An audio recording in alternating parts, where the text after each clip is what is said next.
YouTube, what's going on? It's your boy Marco back with it again, and I wanted to create a update video on my previous keloid surgery that I had done about a week and a day ago. So it was done last Tuesday, so that's a week and a day. So if you see my previous videos, you've seen the progress that I've had all the way from Accutane, all the way from where I started to grow facial hair to where I've started to get keloids. Previously, I had one procedure done at a different surgeon. Went well at first, boom, then the keloids ended up coming back when the scarring was taking place. Then now I'm at the process to where I have a different surgeon, and we're back to square one. So looking at the process so far, I'm very excited about the process, and it looks like it's going very, very well. So I got to continue to keep doing the different things that I'm doing in order to make sure that the healing is very precise and very on point. So as you can see, as I said in the last video, I've had the surgery done on the left side. I still have the ones on the right side, the back of the neck. I don't know if this is one on the ear. It may just be a bump. And then on my shoulder. So the main reason for the process is because we want to make sure that the scarring on the left side does what it's supposed to do before taking them off on the other areas and running into the same issues. So what do I have on my face here? You're probably wondering, you're probably asking, what is that? It's called a Steri Strip. So pretty much what the Steri Strip is a wound closure strip. And for you all that may not know what that is, it's similar to the process of stitches. So you know you have a cut and you get stitches put in the area where the cut was made or where it happened. Then the part of the stitches is it's tightening that skin and bringing it together so the wound can close. Now this is the same thing that a Steri Strip would do, but as opposed to stitches, what it is where the wound was, there's like glue in the middle of the strip. And pretty much what it's doing is tightening that skin to make it have the same type of results as stitches would put on a particular area of your body. Now, how the Steri Strips work is you're supposed to leave them on there and let them fall off completely by themselves. So after talking to the surgeons and doing research, usually with the Steri Strips, they're supposed to fall off in about 1 to 2 weeks after you have your procedure done. But it just depends. So I may have to talk to the surgeon to see like if it's lasts longer than 2 weeks, can I go ahead and take it off? But most likely they're going to tell you to keep it on so that wound can fully close. And what will happen is, depending on the area that it's in, the glue itself will start to melt, and that's how you know that the wound itself is doing what it's supposed to do. Now you can't, like I said, you can't take this off anywhere, so you have to be out in public with it, around people. It's not going to be no issue. You know, your skin is healing like it should be, so don't worry about what people say or anything like that, because I know how it can probably be, you know, when you have different things that are going on. But just be confident in the person that you are and just know that a better change is coming for you. Now, what I did is, and I don't know if you're necessarily supposed to do this, but it was coming off and kind of a little flimsy. But I did cut off part of the Steri Strip in this area right here.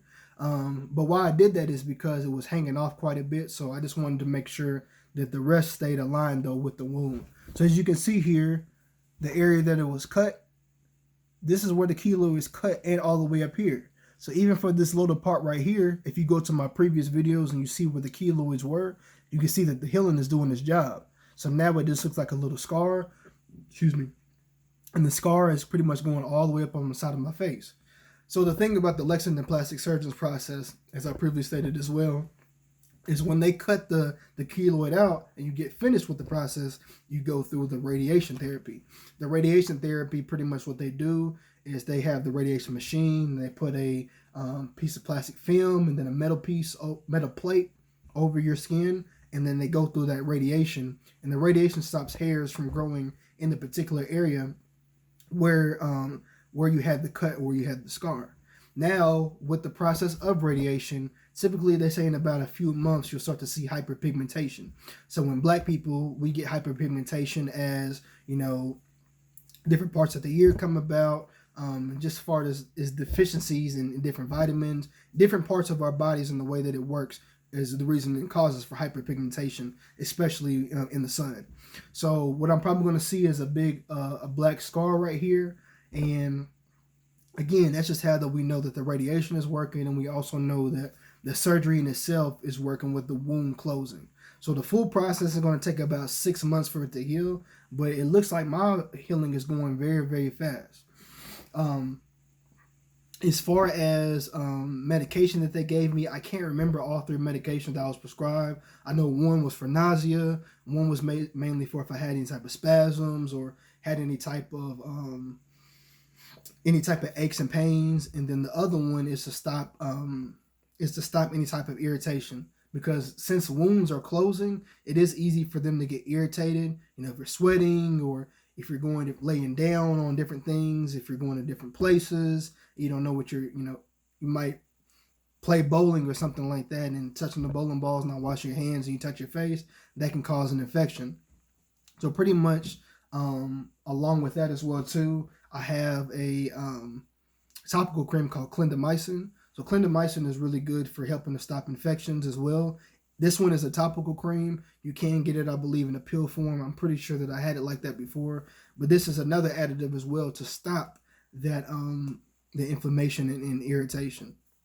So as far as my progress goes, like I said, it's going very, very well. I know some of you have responded in the comments as well as messaged me and say that you are either going through the process, you haven't gone through it yet, but the keloids are annoying and frustrating. You plan on doing it. You know, you don't know about the radiation process though.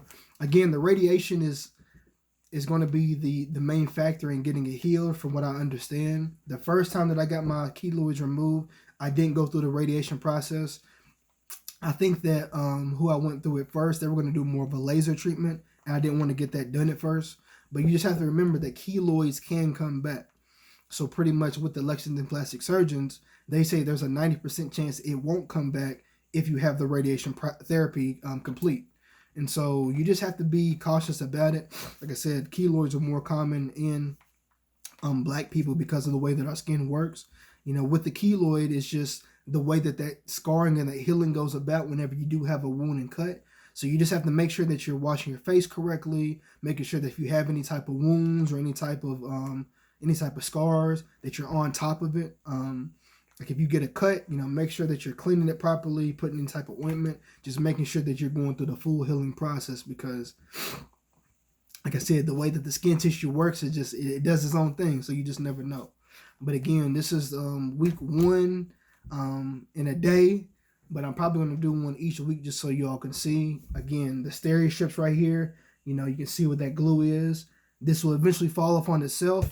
I have more Steri Strips here that I'll use, and pretty much I'll be using this through the most of the process. That wound has to close in order for the process to do what it needs to do. So I know that was a lot of information. I hope there's somebody out there that's able to watch the full video, because they may have questions, may want to understand how the process works, and somebody that may struggle with it wants to know if there's actually some result out there that can help them. So if this does help you, you know, definitely like the video, subscribe, please share it for somebody else that may need this information, and also leave a comment as well too. Tell me, you know, when it comes to your skin, when it comes to your body, are there any issues that you may be dealing with? Is there any questions that you have, or any type of remedies that you would like to see how you can better your skin? Definitely feel free to let me know, and I hope you all have a good day. Peace.